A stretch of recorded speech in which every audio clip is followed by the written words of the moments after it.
Uh, Selamat pagi, para guru besar, senior, serta sejawat semua. Selamat pagi dan selamat datang pada simposium yang pertama pada pagi hari ini. Kita lihat bahwa pada pagi hari ini kita akan belajar dari dua orang pakar. Selamat pagi Dr. Adrian, selamat pagi Dr. Aida. Selamat pagi dokter. Jadi kita tahu kedua pembicara kita pagi hari ini akan membagikan kiat bagaimana kita mengatasi double trouble in cardiorenal syndrome. Kita tahu bahwa terdapat komunikasi yang sangat baik antara jantung dan ginjal yang dalam perjalanannya kemudian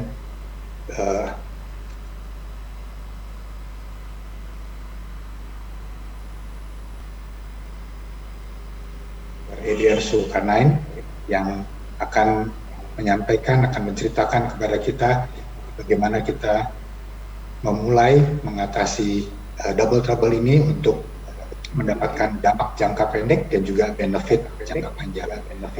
Silakan Dr. Sulkarnain. Kita bisa lihat CV Dr. Sulkarnain barangkali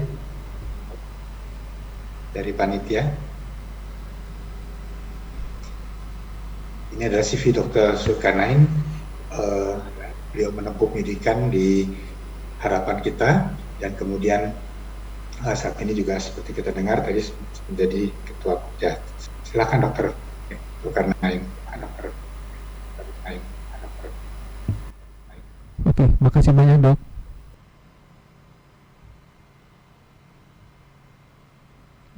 Oke.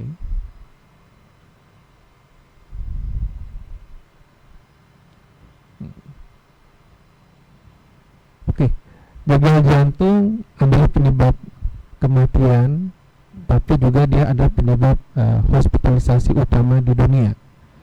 Dan kalau pada pasien berusia di atas 65 tahun, dia adalah penyebab pertama dari pasien itu dirawat. Rehospitalisasi pasien yang bisa pulang itu 30% akan kembali lagi dirawat dalam waktu 2 sampai dengan 3 bulan. Dan 30% pasien dengan gagal jantung 1 bulan kemudian akan mengalami kematian.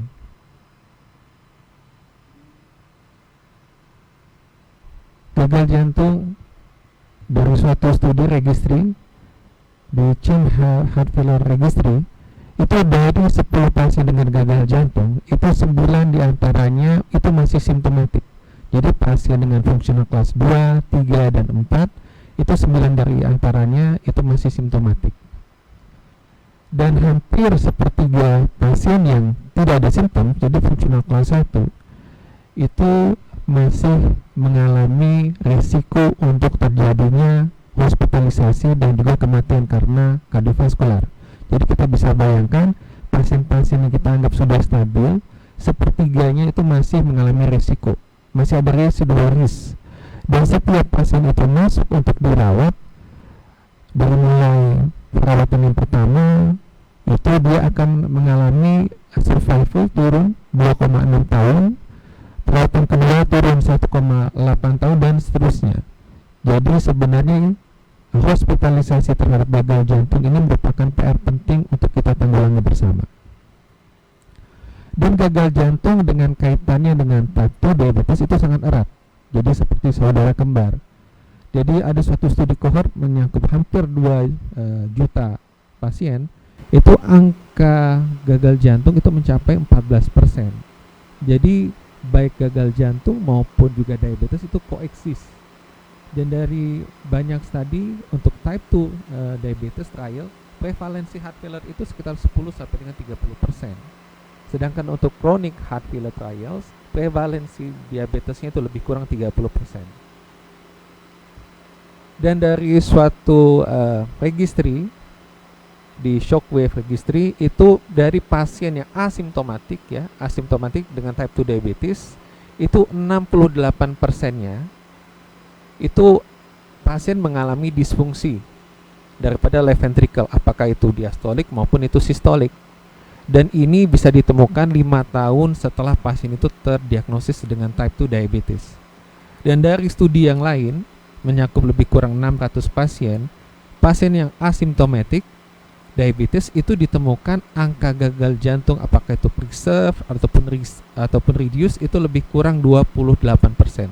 Jadi kita bisa bayangkan gagal jantung sering sekali merupakan terjadi lebih awal dan juga komplikasi yang sering kita lupakan pada pasien dengan type 2 diabetes, terutama apabila pasiennya itu tanpa symptoms. Dan gagal jantung sendiri kita sudah sama ketahui itu bisa disebabkan oleh struktur ataupun juga gangguan daripada fungsi yang menyebabkan cardiac output yang turun dan juga peningkatan daripada tekanan intrakardiak baik pada saat istirahat ataupun juga pada saat aktivitas. Dan dari panduan ESC kita membagi gagal jantung ini menjadi 4 ya. Apakah dengan pasien gagal jantung with reduced ejection fraction di bawah 40%, pasien dengan gagal jantung dengan preserved ejection fraction di atas 50%, dan ada mildly reduced antara 40 sampai dengan 49%. Dan pasien yang pompa jantungnya turun di bawah 40% yang kembali berkat mungkin terapi dan juga tindakan intervensi, mungkin pompa jantungnya itu kembali, itu masuk ke dalam heart failure with recovered ejection fraction. Dan gagal jantung itu sendiri itu bisa disebabkan oleh kerusakan daripada miokard. Dan kerusakan ini bisa disebabkan oleh apakah dia dari infark ataupun juga oleh daripada toksin. Dan ini menyebabkan kerusakan daripada LV fungsi yang pada akhirnya dapat mengaktifasi daripada renin-angiotensin system, kemudian sympathetic adrenal system yang akan meningkatkan inflamasi dan oxidative stress yang secara akut itu akan membantu meningkatkan cardiac output. Tetapi jika ini terjadi secara kronik itu akan menyebabkan hipertrofi, remodeling dan apoptosis. Oke. Jadi di sini kita mereview sedikit. Jadi sebenarnya pada tahun 1961, 2003 dan 2005 itu sudah ada beberapa terapi antihiperglikemia, mulai dari tobutamid, empaglitazon, pioglitazon. Tetapi obat-obat ini ternyata dapat meningkatkan cardiovascular risk, sehingga tahun 2008 FDA dan dilanjutkan 2012 European Heart Association, FDA-nya Eropa itu dia mengeluarkan panduan bahwa obat diabetes yang ditujukan untuk dievaluasi yang baru itu harus memperhitungkan juga cardiovascular outcome. Sehingga terhitung 2013 sampai dengan 2021 sudah banyak obat-obat diabetes baru yang dikembangkan tapi juga harus melihat cardiovascular outcome. Dan untuk SGLT inhibitors ini adalah secara skematik fungsi kerjanya. Jadi pada pasien itu kita lihat pasien dengan peningkatan glukosa, pada saat kita memblok dengan SGLT inhibitors, dia memblok channel daripada SGLT di proksimal, sehingga obat-obatan itu akan meningkatkan daripada glukosuria.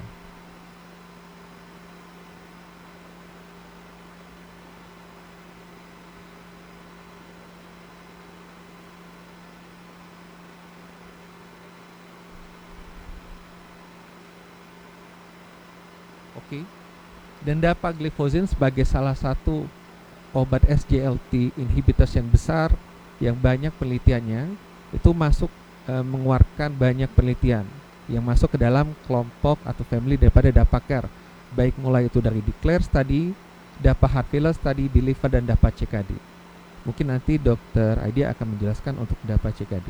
Dan kita akan melihat terkait hasil dari DECLARE TIMI 58 study. Di sini kita lihat untuk composite outcome untuk hospitalisasi dan cardiovascular death itu terlihat ada penurunan yang sangat signifikan, 38%. Untuk hospitalisasi kita pisahkan kembali, itu terdapat penurunan sampai dengan 36%. Untuk cardiovascular death itu 45% dan all cause mortality itu 39%. Dan berdasarkan dari studi dari Declare-Timi dan juga dari hasil empiric outcome ini, kita lihat bahwa banyak pasien itu tetap mendapatkan manfaat terlepas dari level glukosanya, sehingga dilihat di SGLT inhibitors ini tetap memberikan efek glukosuria, natriuresis, dan metabolic effect pada pasien baik dia diabetes maupun tanpa diabetes. Dan patofisiologi pasien gagal jantung dengan pasien diabetes itu serupa, sehingga ini menjadi dasar untuk suatu penelitian cardiovascular outcome terlepas pasien itu dengan diabetes atau tidak. Dan ini adalah potensi-potensi efek daripada SGLT inhibitors yang bisa kita lihat. Jadi dengan SGLT inhibitors ini ada potensi terjadi penurunan preload sehingga penurunan plasma sehingga preloadnya turun, penurunan vascular resistance sehingga afterloadnya turun, meningkatkan daripada energetics myokardial dengan kita menurunkan ketergantungan terhadap fatty acid, ketosis juga ditingkatkan, remodeling juga membaik dengan kita menurunkan inflamasi dan juga cardiac wall stress. Dan ini sebagai clinical effect menurunkan tekanan darah dan memperbaiki fungsi kardiak, sehingga kita dapat memproteksi terhadap kejadian injury ataupun gagal jantung. Dan ini menjadi dasar mengapa dilakukan penelitian DAPA heart failure. Jadi pada penelitian ini, pasien dengan gagal jantung berusia di atas 18 tahun itu terlepas apakah dia dengan diabetes ataupun tanpa diabetes, itu diberikan dapagliflozin 10 mg dibandingkan dengan placebo. Dan untuk medical history, kita dapatkan pasien itu sekitar 40% dengan diabetes mellitus. Dan ini untuk baseline treatmentnya itu rata-rata sudah mendapatkan treatment untuk gagal jantung, baik apakah golongannya RAS blocker, beta blocker itu di atas 90% dan MRA itu sudah di atas 70%. Jadi mostly pasien sudah mendapatkan terapi gagal jantung yang optimal. Dan untuk primary endpoint, untuk composite endpoint, untuk cardiovascular death dan hospitalisasi itu didapatkan penurunan sampai dengan 26%. Dan hasil ini kita bisa temukan dari awal, kurang dari bulan pertama day ke-28 itu sudah bisa ditemukan perbedaan yang sangat bermakna, yang kalau kita ikuti ini semakin lama perbedaannya akan semakin jauh, sehingga ini yang kita katakan short term benefit, long term juga benefit. Dan jika kita pisahkan untuk worsening heart failure itu juga dapat penurunan 30%, dan untuk cardiovascular death itu turun sampai dengan 18%. Dan efek dapagliflozin ini kalau kita lihat dari tabel ini, jadi memang terlihat untuk cardiovascular death, hospitalisasi, kemudian death untuk any cause itu terlihat lebih baik pemberian dapagliflozin 10 mg dibandingkan dengan placebo. Dan bagaimana pada pasien dengan type 2 diabetes ataupun type 2 diabetes, apakah manfaatnya itu berbeda? Kalau kita lihat manfaatnya tetap serupa. Untuk type 2 diabetes itu penurunannya 25%, untuk yang non type 2 diabetes itu penurunannya tetap 27%. Jadi masih serupa. Dan terlepas pasien itu apakah normoglikemik ataupun juga dengan prediabetes, kita lihat bahwa ada kesamaan manfaat. Jadi efek daripada dapagliflozin ini itu lepas daripada nilai daripada glikemik daripada pasien. Dan dari dari penelitian ini terlihat bahwa pasien type 2 diabetes itu juga terlihat lebih sedikit jika diberikan dapagliflozin, terutama pada pasien dengan type 2 diabetes. Dan bagaimana terkait dengan safety? Seperti kita ketahui pada pasien dengan gagal jantung kadang-kadang kita sulit untuk memberikan RAS blocker, kemudian beta blocker dan lain-lain karena terkait masalah tensi, heart rate, dan juga terkait dengan masalah hiperkalemi. Dan pada pasien yang diberikan dapagliflozin untuk serious adverse event itu tidak signifikan antara diberikan dapagliflozin ataupun juga diberikan placebo. Dan ini adalah perbandingan, walaupun ini bukan perbandingan secara letter ya, karena empagliflozin dan dapagliflozin ini kalau saya bilang memang similar population tapi different. Jadi kalau kita bilang ini komplementari, tapi kalau kita lihat angkanya untuk komposit kardiovaskular, baik itu DAPA ataupun Emperor, itu serupa 0,74, 0,75. Hospitalisasi juga serupa 0,7 dan 0,69. Cardiovascular death, nah di sini dapagliflozin terlihat itu lebih signifikan 0,82, di Emperodus 0,92, dan untuk all cause death juga serupa. Dan ini banyak penelitian ini membuat ada perubahan daripada guideline besar.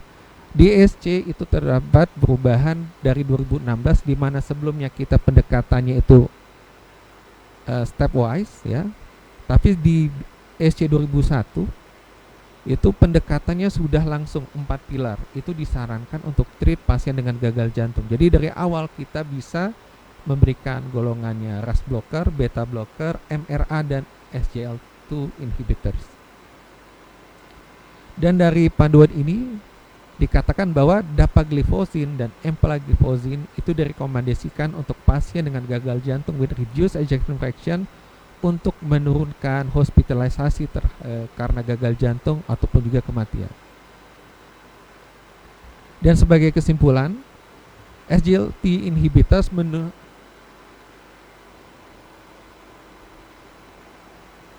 Dr. Adrian, dan kita bisa lihat bahwa SGLT2 inhibitor dalam hal ini dapagliflozin ternyata sangat baik dalam hal menurunkan hospitality, cardiovascular death, dan juga dengan all cause mortality, baik pada pasien yang dengan diabetes maupun yang non-diabetes. Dan saya rasa itu tentu akan memberikan dukungan yang sangat baik pada kita yang akan menangani pasien-pasien jantung, sehingga tentu saja diharapkan angka kematian, angka kejadian itu akan berkurang.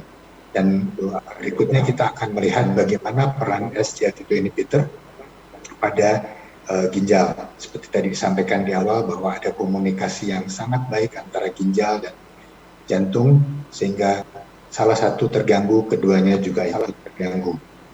Yang kedua, kita akan mendengar Dr. Aida Lydia, spesialis penyakit dalam konsultan ginjal hipertensi. Apakah CV-nya boleh ditayangkan?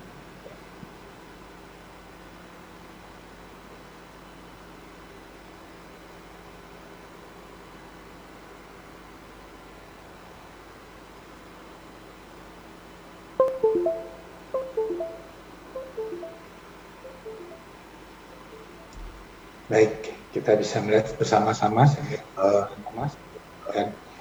kurikulum vitae dari Dr. Aida Lydia, PhD, spesialis penyakit dalam, konsultan ginjal hipertensi, dan beliau sekarang bekerja sebagai konsultan nefrologi di Universitas Indonesia. Satu lagi adalah kelompok placebo. Namun tetap pada pasien ini diberikan ARB dan ACE inhibitor dalam dosis yang optimal. Populasi pasien ini adalah populasi pasien diabetes tipe 2 dengan peningkatan risiko kardiovaskuler, multiple risk factor for cardiovascular disease, dan juga established ASCVD. eGFR rata-rata 85 pada kelompok ini, jadi masih cukup baik, dan primary endpoint-nya adalah adanya MACE dan komposit hospitalisasi dan cardiovascular death. Dan secondary endpoint untuk renal composite, penurunan GFR lebih dari 40% sampai 60%, kemudian ada renal atau cardiovascular death dan all cause mortality. Kita lihat hasilnya. Jadi hasilnya kita lihat dalam 4 tahun observasi, renal composite outcome, penurunan GFR, kemudian juga renal dan cardiovascular death pada pasien ini berkurang sampai 47%, di mana hazard ratio-nya 0,53, dan kalau kita lihat renal composite outcome tetap konsisten, lebih baik pada kelompok dapagliflozin ketika dimasukkan cardiovascular death maupun ketika cardiovascular death-nya tidak dimasukkan, maka kita melihat bahwa benefit yang konsisten dari kelompok dapagliflozin.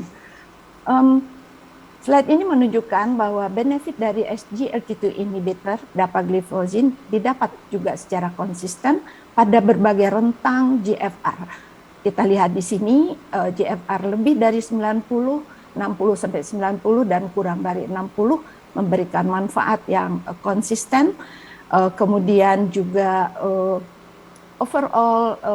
pada overall population, demikian juga cardiovascular risk, kelompok dengan ASCVD maupun juga multiple risk factor, kita juga melihat manfaat yang konsisten dengan pemberian dapagliflozin.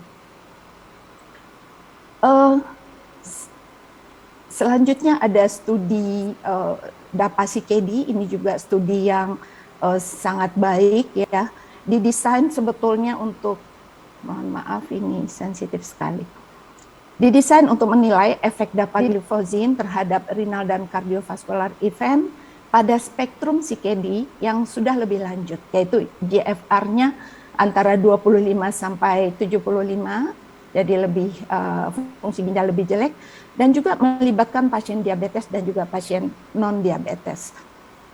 Sama, kelompok intervensi diberikan dapagliflozin 10 mg, dan kedua kelompok mendapatkan ACE inhibitor atau ARB.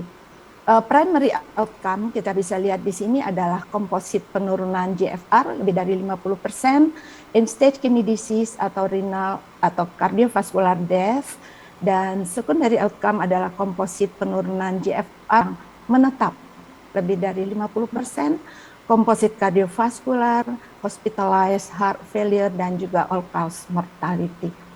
Kita lihat hasilnya.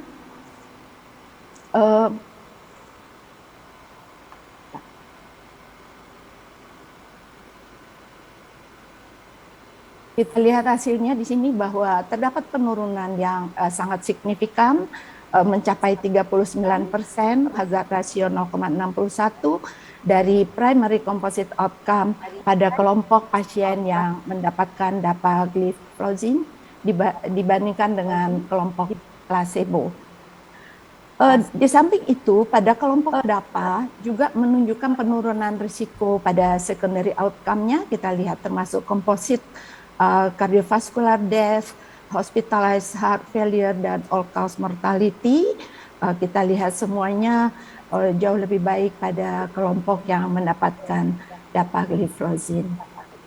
Kemudian bila dibedakan apakah pasien yang dengan diabetes tipe 2 dan pasien dengan bukan diabetes tipe 2, untuk primary outcome tetap konsisten. Kita lihat di sini untuk cumulative incidence dari primary outcome tetap lebih baik pada kelompok dapagliflozin. Bagaimana dengan all-cause mortality bila dibandingkan pasien dengan kelompok diabetes dan pasien dengan kelompok yang tanpa diabetes? Kita lihat di sini pasien diabetes memang mortalitasnya lebih tinggi dibanding pasien yang tidak diabetes. Namun demikian, pada kelompok yang diberikan dapagliflozin tetap saja mortalitasnya lebih rendah, baik itu pada diabetes maupun non-diabetes. Selain itu, kita lihat albumin kreatinin ratio ya pada pasien-pasien penelitian ini, bila albumin kreatinin ratio kurang dari 1000 mg per gram dan juga apakah yang lebih tinggi di atas 1000, kita lihat juga rentang GFR kurang 45 dan lebih 45, kemudian juga stratifikasi stadium dari CKD, apakah dia stadium 4 atau stadium 2, stadium 3, konsisten semuanya. Kita lihat di sini benefit dari pemberian dapagliflozin jauh lebih baik dibanding kelompok placebo. Yang menarik juga adalah bagaimana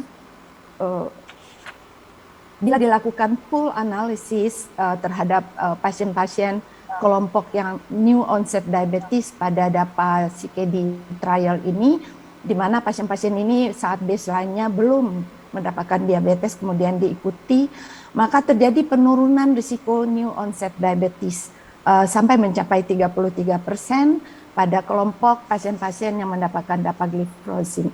Ini artinya DAPA di sini juga bisa berperan sebagai prevention untuk terjadinya diabetes.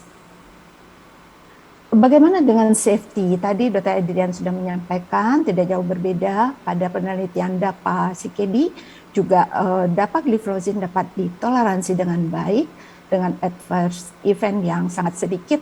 Kejadian amputasinya juga sama pada kedua kelompok, tetapi yang menjadi perhatian adalah volume depletion, di mana pada kelompok DAPA memang lebih tinggi dibanding kelompok placebo. Ya, kita bisa pahami karena dia juga natriuresis dan bersifat diuresis. Namun dikatakan adverse event yang serius tidak terjadi akibat volume depletion ini. Sejawat sekalian, sebenarnya juga cukup banyak studi. Kalau kita lihat di sini, ada banyak studi dari berbagai macam jenis SGLT2 inhibitor, apakah itu dapagliflozin, canagliflozin, empagliflozin, dan juga ada sotagliflozin yang semua tidak ada di beberapa tidak ada di Indonesia. Secara konsisten, memang kalau kita lihat primary endpoint-nya menghasilkan benefit yang baik ya dari semua kelompok SGLT2 inhibitor, baik untuk renal benefit maupun juga untuk cardiovascular benefit. Oleh karena itu, ADA guideline pada tahun 2021 sudah memasukkan SGLT2 inhibitor merupakan indikasi pada pasien-pasien diabetes dengan risiko ASCVD, high risk ASCVD atau heart failure reduction fraction, dan juga pada pasien-pasien diabetes dengan CKD dan juga albuminuria, dan ini tidak tergantung dari nilai kontrol gula darah. Waktunya 3 menit lagi, Dok. Baik, dokter. Demikian juga KDIGO tahun 2020 sudah memasukkan SGLT2 inhibitor pada rekomendasinya mendampingi metformin untuk first line terapi, terutama pada pasien-pasien dengan albuminuria dan CKD. Dia membatasi GFR 30, namun ini sekarang sedang direvisi sesuai dengan hasil studi yang baru. Kalau DAPA CKD itu memasukkan sampai 25 GFR-nya, dan EMPA kidney juga lebih rendah lagi 20, tetapi hasilnya masih kita tunggu.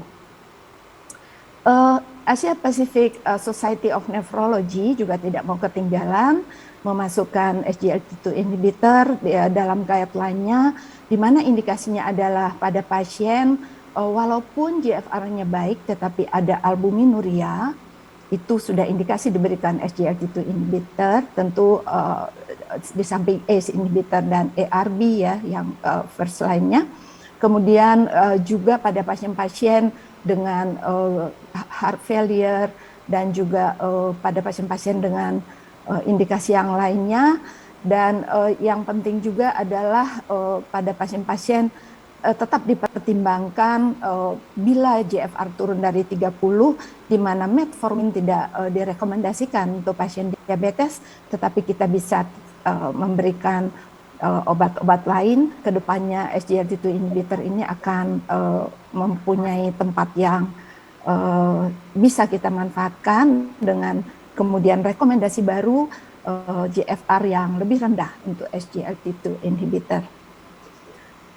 Sejawat semua, karena memang waktu kita terbatas, saya sampai kepada kesimpulan dari presentasi ini, di mana bahwa SGLT2 inhibitor pada awalnya didevelop untuk mengobati diabetes, tapi ternyata banyak manfaat yang diberikan oleh obat ini untuk benefit kidney dan kardiovaskuler.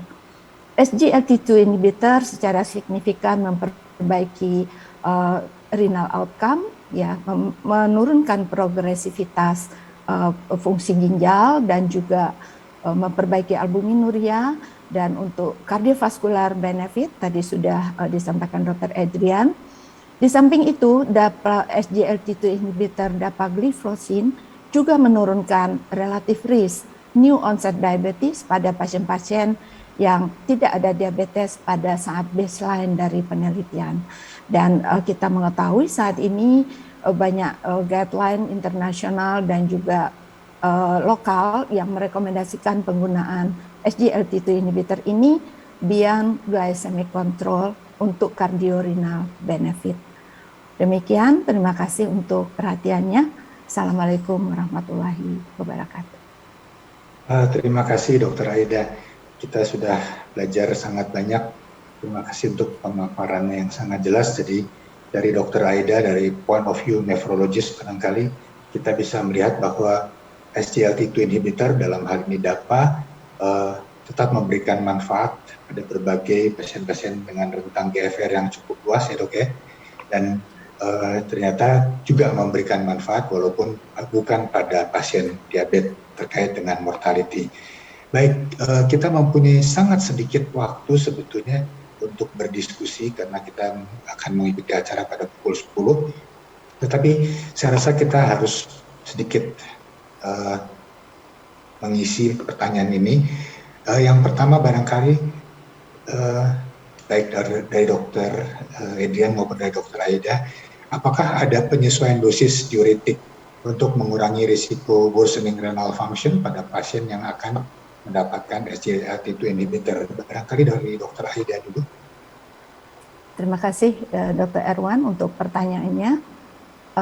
Mengenai penyesuaian dosis diuretik ya dok ya pada pasien yang mendapatkan SGLT2 inhibitor, memang salah satu concern kita adalah bisa terjadi hipovolemi karena sifat diuretik dan juga natriuresis dari obat ini. Namun kalau penyesuaian dosis menurut saya itu bersifat individual, tergantung pasien yang kita hadapi. Kalau pada pasien yang murni pasien ginjal, memang kami sangat hati-hati karena potensial terjadi hipovolemi dan juga itu bisa menimbulkan acute kidney injury karena prerenal hipoperfusi karena hipovoleminya. Namun kalau pasien ini juga disertai dengan adanya heart failure, mungkin tentu akan berbeda lagi. Mungkin Dr. Adrian akan menambahkan. Terima kasih. Ya, silakan Dr. Adrian kalau ada insight mengenai pemberian SGLT2 terkait dengan diuretik. Oke, terima kasih dok. Jadi ini benar ini merupakan suatu concern, cuma memang kalau pada pasien dengan gagal jantung penting untuk kita mengenali pasien kita masih kongesti apa tidak. Sehingga jangan sampai kita menambahkan SGLT inhibitors, kita mengurangi diuretik justru akan memicu kongesti lebih lanjut.